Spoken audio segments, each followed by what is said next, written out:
Party pam nan, leve men nan lè, lè yo mande. Haïtien manye maman, Haïtien manye papa, Haïti m'sorti boule. Hello, mesdames et messieurs, bonsoir, welcome to the Lady After Point des Entrepreneurs. Aujourd'hui, c'est mardi, on a un jour spécial. Mes amis, Noël l'arrivée. Oh, c'est la fête. Que nous contents. Je suis pas en rouge, mais pas inquiétez nous. En dame tout rouge. Tellement que content, c'est la Noël. Aujourd'hui, j'ai deux invités spéciales. Je dois vous dire que la Guyane française est dans, c'est dans le studio. On va parler français aujourd'hui, mes amours. Pas oublier, comme d'habitude, partager le live là pour qu'il y ait beaucoup plus de personnes qui montent sur le lit. Parce que pas oublier, je nous connais que émission ça, The Lady L Show, Coin des Entrepreneurs, son émission, l'école, la vie, côté, you're gonna learn about business, qui j'en pour faire business, comprendre. Et le sujet d'aujourd'hui est tellement intéressant, c'est que nous avons deux immigrants, faut me dire nous ça, ils sont de la Guyane française et ils ont fonctionné, ils ont un business ici aux États-Unis. Pour les gens qui pensaient que c'est difficile pour un monde qui vit à l'extérieur et pour un business en même temps aux États-Unis, on va montrer nous mythe ça, c'est un mensonge parce que l'impossible. Et on a deux experts vivants, exemples, qui sont là, qui vont nous parler de ça. Donc, guys, pour nous commencer rapidement, nous avons Madame Alizée Lavie, elle est la CEO, elle bosse seulement dans l'émission. Boss lady, boss man, you know. Mm-hmm. Elle est la CEO de Alizée Lavie Média. Non, c'est Média? Ah, j'ai bien dit. Et nous avons, bon, même tout dit, nous avons un petit problème quand je dois prononcer le nom, mais je vais voir. Monsieur David Veld Watcher. Yes. I got it. Voilà, monsieur David Veld. Ouais, bon, j'ai oublié. Donc, vas-y. Veld Watcher. Qui est là, il est également de la Guyane. Donc, mesdames et messieurs, merci d'être branchés et merci d'être ici avec nous. Merci à toi. Merci. On m'a parlé, il faut parler fort pour qu'on t'entende. Merci à toi, Lady Art. Ah, ok. Et toi, Dave? Merci pour l'invitation. Bonsoir tout le monde. Bonsoir tout le monde. C'est un plaisir parce que tu n'allais pas venir ici en Floride pour que moi je te... Mais nous là, pour nous parler, pour nous connaître, qui est-ce qui a Alizée Lavie? Parce qu'on voit des photos d'Alizée partout, elle est internationale, Miss Guyane, moi c'est comme ça que je l'appelle. Donc, il faut que Miss Guyane nous donne des explications à savoir comment est-ce qu'elle a commencé, pourquoi elle a choisi les États-Unis, parce qu'elle vivait en France avant, et tout ça. Donc, je te retourne. Alizée Lavie, je commence avec elle, les femmes d'abord, except de la mort, bien sûr. Maintenant, Alizée Lavie, comment ça va? Ça va. Merci pour ton invitation. Vraiment, je suis ravie. Ah, un plaisir. Donc, est-ce que tu peux nous dire... qui est Alizée Lavie avant tout? Alors, qui est Alizée Uterrain? Je dois arrêter de dire Lavie. Alizée Uterrain, c'est qui? Donc, Alizée Uterrain, donc je suis guyanaise, j'ai 44 ans. Donc, je vis à New York depuis maintenant presque 12 ans. Donc, je suis la CEO de Alizée Lavie Média et aussi Alizée Lavie Agency. Donc, mon parcours, j'ai un master en ressources humaines. J'ai commencé dans les ressources humaines en France. Donc, je formais les gens aussi à la paye française. Et avant d'arriver aux États-Unis, j'étais en République tchèque. J'ai formé les locaux à la paye française. Ah bon? Moi, je pense que tu sortais de la France pour venir Non, j'ai fait en République tchèque. Mais c'est loin, ça. Qu'est-ce que tu as fait là? J'ai eu une opportunité, je suis partie. J'étais la scène noire. Surtout dans ces genres de pays. J'ai saisi l'opportunité, je suis partie. Là, j'ai formé les locaux à la paye. Et je m'occupais aussi de la communication. Et comment a été l'expérience d'être la seule noire qui était parmi tous ces whites? Je dirais que j'ai pas connu le racisme. Les gens me regardaient comme une bête curieuse. Exotique alors. Exotique. Et ils étaient très surpris de me voir dans leur pays. Et non, j'ai apprécié. C'est des gens au début qui sont froids. Ils parlent pas beaucoup l'anglais d'ailleurs. C'était très difficile pour moi, l'intégration, le choc culturel. Mais après, c'est des gens qui sont super gentils. Il y en a qui, c'est la première fois qu'ils voyaient des noirs, à l'époque déjà. Donc non, par contre, c'est vrai, quand j'ai fait du sport, ils étaient tous, surtout les hommes là, à venir là comme ça, j'étais la seule noire, donc ça attirait le regard. Non, sinon, non, après, je suis arrivée à New York et je suis arrivée à New York par le biais de mon travail où je travaillais pour une entreprise américaine en France et au République tchèque. Et après, du coup, j'ai saisi l'opportunité pour partir là-bas. Mais quand j'ai commencé, c'était pas du tout ce que j'avais appris au départ. Donc du coup, après, j'ai repris mes études donc, en business management. Et après, donc, j'ai changé de voie. J'ai commencé dans tout ce qui est mode. Mais pourquoi tu as fait ce changement? Est-ce que c'est parce que le pays était propice à ça ou c'était une opportunité qui s'est présentée à toi? Au départ, je voulais travailler pour les Nations Unies, mais c'était pas évident. Et quand j'ai repris mes études, je connaissais personne. Et donc du coup, je me suis inscrite à un casting. Et c'est là, justement, donc j'ai été sélectionnée. Et tout a commencé de là, en fait, de rien. Je n'étais pas venue vraiment pour du modèle ou quoi que ce soit. Mais donc, c'est une opportunité qui m'est venue et que finalement, ça m'a permis de changer de voie. De carrière. De carrière. Et tu n'as pas regretté ce choix jusqu'à présent? Ben non, mais non. En fait, tout est parti d'un casting de mode où on m'a repérée. D'ailleurs, j'ai même menti à l'époque parce que j'avais 35 ans. Et c'était le casting, c'était maximum 25 ans. Donc, j'ai été sélectionnée. Il faut oser 2 fois. Ah, c'était un wow. petit mensonge, mais bon, qui m'a ouvert des portes. De là, après, j'ai commencé en tant que modèle. De modèle, j'ai commencé en tant qu'executive assistant dans une agence événementielle pour tout ce qui est sport, mode, fashion. Après, je m'occupais aussi, j'ai travaillé pour New York Fashion Week, Brooklyn Fashion Week. Et au fur et à mesure, j'ai monté des échanges. Waouh, c'est intéressant, hein? Tu as fait beaucoup de choses. Tu as fait beaucoup de choses. Waouh, je suis impressionnée. Hein? Alors, je vais prendre une pause et je vais voir David. Alors, David, qui est David? Monsieur David. Bon, David est un Guyanais. Ah oui, il faut regarder La caméra. Bonjour tout le monde, David est Guyanais et qui vit donc en Guyane. C'est juste au-dessus du Brésil et à côté du Suriname, pour ceux qui ne connaissent pas. Je dis souvent, c'est pas une île, hein, d'accord? C'est pas une île. Sinon, David est un chef d'entreprise depuis 5 ou 6 ans à son compte. Avec 2 sociétés à son actif, une qui fait l'internet par satellite et communication, tout ce qui est téléphonie fixe, géolocalisation, etc. Et puis une autre société de climatisation au vent et on installe des clim. Ah bah, Bon, après, pas mal d'autres. Oh, c'est un grand mot tout ça. Ben oui. J'aide beaucoup. Oh, c'est bon, tu y as des petits gars. J'aime construire les choses. Moi aussi. Ça, j'adore ça également. Mais c'est bizarre, mais c'est ce que j'aime. En tout cas, et mesdames et messieurs, pas oublier, comme je dis toujours, oh, regarde, Mamie Blanchette est là. Hi, Mamie, comment vas-tu? Happy birthday! Ah, c'était ton anniversaire, j'ai pas oublié, hein? Happy birthday pour la mère d'Alizé, la vie d'Alizé Utérin. Bon, merci, Mamie, d'avoir donné cette jolie fille-là, qui est ma sœur d'ailleurs, même si elle se croit plus grande. Tu vois? Merci, je te souhaite de passer un joyeux anniversaire, même si on est loin de toi. Nous t'adorons. Bisous, bisous. Mouah, mouah, mouah. So, maintenant, pour retourner à toi, Alizé, maintenant, ok, tu m'as raconté tout ce que tu as fait, à savoir comment tu as changé de carrière and everything, mais tu sais, nous, ici, au coin des entrepreneurs, on met vraiment l'accent sur l'histoire de la personne. You know, your mess can be your success, you know.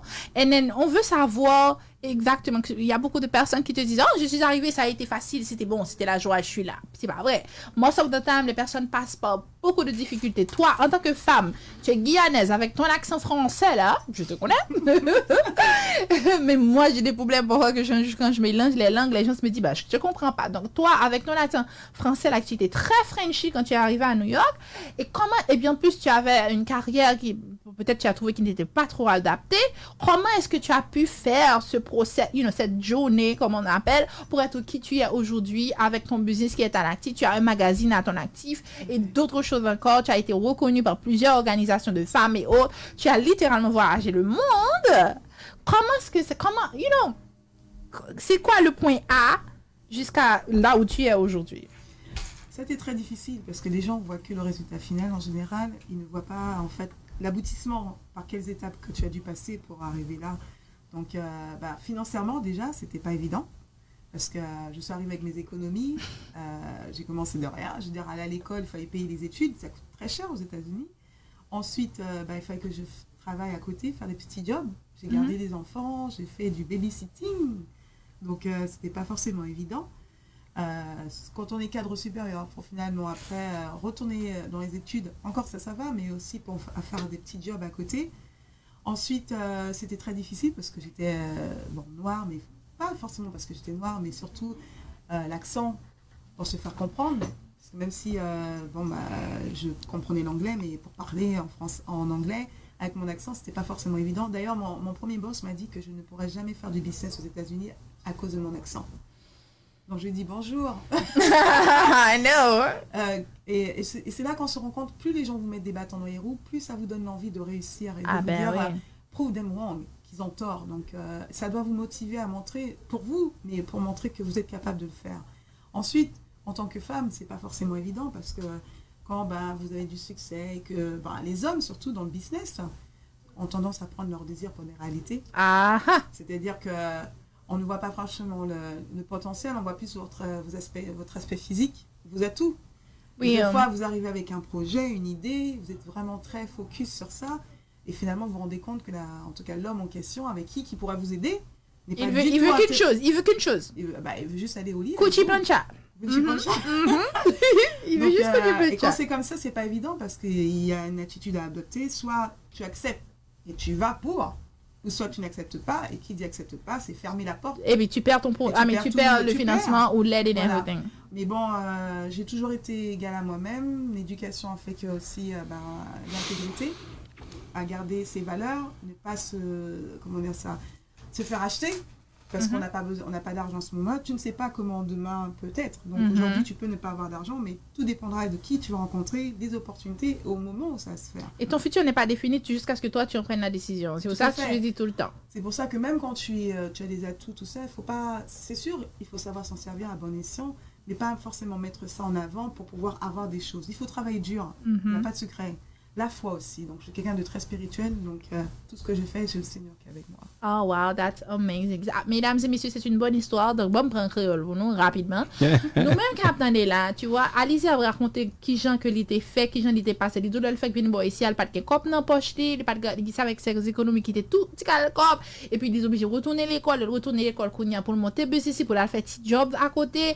Ni même fait job babysitting. Nous qu'à comprendre comme si bon, tu n'as pas fait de nursing thing. Non, non. Elle n'avait pas fait ça. Mais à il fait babysitting, on fait son côté faire économie pour qu'elle continue à payer études pendant la paye Cali pour manger and everything. Mais maintenant, je dis à lui quoi? Alice a 3 business actifs. On façon pour moi dire dans la vie ça ou pas gain droit ba avec ça qui arrive au commencer petit b de pour gain l'espoir ou gain la foi au compte qu'on veut ou gain volonté pour grandir ou grandir. Et elle est un exemple vivant de cela, de la façon qu'elle a réussi et de la façon qu'elle a fait. Ma chère, félicitations, je te dis Merci. good job. David. English is missing now. Non, don't worry, you parles Okay. créole. Tu parles créole. So now, David, Yeah. moi j'ai entendu le parcours d'Alizé, mais je vais avoir ton parcours parce que tu n'es pas sorti là comme ça avec une cuillère d'argent dans la bouche. Hein? C'est clair, c'est Ah clair. bah, Mais une belle raconte- cuillère en bois. En bois? En bois de Guyane. Aïe! Ça vaut de l'or aussi. C'est l'or vert. Ah, tu mais vois. dis-toi, t'as pas souffert là. T'as pas souffert. L'éducation que j'ai reçue, la chance, j'ai des parents qui sont super bien occupés de moi, de nous, hein, nos frères et sœurs. Et ça m'a donné beaucoup de valeur. Et on a eu la chance, j'ai eu la chance notamment de pouvoir exprimer ce que j'avais toujours envie de faire. Donc très jeune, on a œuvré dans le milieu associatif, etc. À faire plein de choses, de la course de vélo à des tournois de football, etc. Ou des baskets, etc. C'est l'aristocrate qui parle. Des concerts également, on a fait pas mal d'événements culturels. Puis ensuite, outre l'aspect scolaire, parce que ça compte et c'est important, qu'on faisait en même temps, j'ai commencé à travailler assez jeune. Dans l'informatique, bon, j'ai un diplôme d'ingénieur en informatique, aussi DUT en génie électrique, etc. Bon, je passe ces étapes qui sont pour autant importantes, hein, mais je veux dire par là que je suis d'abord un passionné de tout ce qui est informatique à la base. Donc bien. j'ai fait tous les métiers qui allaient autour. Je programme depuis très très jeune, depuis l'âge de 12 ans, etc. On a fait des choses qui ont même été brevetées. Donc non, je suis quelqu'un qui a toujours aimé réaliser. Bon voilà. Bon, après avec les amis, je suis quelqu'un qui a plein d'amis, plein de frères, j'ai envie de dire, que je salue d'ailleurs. Et ça nous a toujours aidés. Après dans le boulot, j'ai fait près de 10 ou 15 ans, je sais même plus, dans l'informatique. D'accord, encore avec d'autres amis que j'avais été rejoindre parce que j'avais été les féliciter pour ce qu'ils faisaient, etc. Et j'avais trouvé ça super bien. Et puis du coup, j'ai monté de fil en aiguille jusqu'à prendre l'ensemble des fonctions qui existaient, du simple technicien au directeur. Et on a monté des entreprises Antilles, Guyane, Martinique, Guadeloupe, etc. dans le SAV et tout. J'ai signé pas mal de contrats avec les marques, etc. Pas mal de choses. Bon, toi, même apparemment, ça n'a pas été difficile pour toi. Bien sûr que ça a été difficile. Non, tu sais de quoi je parle. Tu vois, quand il y a une personne qui pense de toi, comme tu l'as dit, tu es né avec une cuillère en bois dans la bouche, pour commencer. Ouais. Mais c'est pas très gentil que tu dis là. Quand les créoles, on pense à là. Non, c'est parce qu'on a l'impression que, tu sais, l'argent, c'est que la monnaie, c'est que le dollar ou l'euro. Ah non, moi je parlais pas de Et- l'argent. Non, je parlais pas de l'argent. Je parle effectivement, je parle du process, du parcours. Parce que même si Alizé, peut-être si Alizé avait de l'argent, ça aurait été plus facile pour elle. Mais de toutes les façons, elle aurait encore à donner autant de travail pour être là où elle est. Tu comprends? Que tu veux ou non, tu dois travailler. Et à condition que tu paies quelqu'un d'autre pour le faire pour toi. C'est différent. Ouais. C'est différent. Donc moi, ce dont je parlais, c'est que comme toi, par exemple, quand on voit toi, tu es resté en Guyane. c'est la différence qu'il y a. Parce que si Alizé était restée en Guyane, elle n'aurait pas eu à vivre tout ça. Moi, c'est pour ça, quand j'étais restée en Haïti, ça allait. Parce que moi, je me suis dit qu'en Haïti, c'était plus facile. Et pour tout le monde qui reste dans son pays, déjà, si tu as déjà une base, c'est beaucoup plus facile pour toi de réussir, which is good. Maintenant, je vais rentrer dans la partie, Oscar, parce que je sais que tu as un business ici aux États-Unis également. Comment a été la transition pour toi? C'est pas une transition, c'est un complément. C'est un complément. En fait, dans un de mes métiers, la télécommunication, je suis opérateur télécom, on bosse beaucoup avec l'étranger. Donc, j'ai des équipements sur New York, j'en ai également autre part. Et en revanche, on a des contacts partout. Chaque semaine, j'ai des conférences call avec des gens qui se trouvent en Italie, à Londres, à Paris, à New York. Et même d'autres endroits dans la Caraïbe. Donc voilà, non, c'est un ensemble, c'était pas une transition, un complément. Il fallait qu'on ait quelque chose sur place qui nous permette justement j'allais dire, bacoler, on va dire ça autrement, de pouvoir prendre une partie de cette activité qui est entre le conseil et l'infrastructure pour que justement nos différents services qu'on propose sur les autres structures puissent fonctionner. Oh, that's good. Mais quelles sont les difficultés que tu as eues pour arriver, comme Ruth disait, notamment local? Toi qui restes en Guyane. C'est la journaliste qui parle. Oui, je vois ça. Non, en fait, ce sont des difficultés. La Guyane reste un petit marché. La Guyane est un petit marché. Qui dit petit marché dit que certains... Il n'y a pas 36 places, en fait. Il n'y a pas 36 places et on va souvent dire qu'il faut connaître du monde, mais c'est pas que ça. Et après, des fois, on gêne. Donc, quand on gêne, forcément, on ne vous ouvre pas toujours les portes. Mais je suis pas quelqu'un qui abandonne, au contraire. Même dans mon parcours scolaire, on m'en a fermé des portes. C'est vrai? Ouais. Ah, mais c'est cette partie-là que je voulais savoir. C'est vrai? Oui, c'est comme si, tu sais, moi je te connais déjà, David, et déjà tu as réussi. Si les personnes là qui sont en train d'écouter l'émission, ils vont taper ton nom, ils vont voir ton parcours. Ils vont le voir. Parce que je ne demande pas tant que ça mon parcours. Mais non, mais just me. Allez, petite confidence. Tu veux savoir un exemple de difficulté? J'ai toujours été quasiment premier, ou tout le temps premier dans mes classes. Et à l'IUT, en deuxième année d'IUT, j'ai fait mon stage au CSG. La note du stage, j'avais note 17. C'était pendant qu'il y avait la campagne d'Ariane 5, le premier vol, qui a explosé en vol. L'avion? Non, la fusée. Ah, ok, d'accord. Et en fait, dans mon stage, on gérait les incidents, etc. et tout. Et quand j'ai fait ma soutenance de stage devant le prof, on m'a donné 6. Oh, ça a dû faire mal. Le CSG m'a donné 17. L'ensemble des profs là m'a donné 6. J'ai perdu 5 places. J'ai perdu mes bourses d'école. J'ai perdu plein de choses. Mes inscriptions, l'INSA, etc. Tout. Juste, pourquoi? Parce que lors de l'exposé, on m'a demandé... il m'a posé une question du genre, est-ce que j'avais utilisé telle ou telle fonctionnalité, notamment l'assistant. Je disais qu'avec... vu la grandeur de la base et le nombre d'incidents, c'est quand même la base spatiale, quoi. C'était pas possible, c'était insuffisant. À la limite, ça, on pouvait utiliser ces outils-là pour démarrer et tout, mais après, ça prenait tellement de temps qu'il fallait optimiser les requêtes, etc. C'était juste pas possible. Donc non, je crois que j'ai fait le malheur de dire que ceux qui font ça sont des débutants. Ils débutent. Et j'ai appris après qu'en fait, que je sais plus comment on appelle ça, mais le chef de département, voilà, qui était lui qui commandait la commission, venait de se vanter auprès de ses collègues que c'est avec ça qu'il fonctionnait et puis il montrait tout ce qu'il faisait. Donc en gros, sans m'en rendre compte, j'étais en train de me faire passer devant un minable devant ses collègues, mais j'ai eu la conséquence. Bon, j'ai plein d'autres petites anecdotes comme ça, mais c'est pas pour autant. J'estime pas que je suis arrivé, loin de là, mais je suis pas non plus mécontent de mon parcours, au contraire. Oui. Bon, de quoi parlait David quand il parlait de la comète? Je sais pas si vous... la fusée. Ah oui, la fusée. Ariane 5. En Guyane, il y a une base. Ouais. Ils font des fusées, ils envoient ça dans l'espace. J'aimerais bien aller visiter. La nouvelle Terre qu'ils vont avoir. Non, je veux dire, la nouvelle Terre qu'ils vont avoir. Je ne sais pas de visiter la Terre, la fusée, là, de m'enlever. Ouais.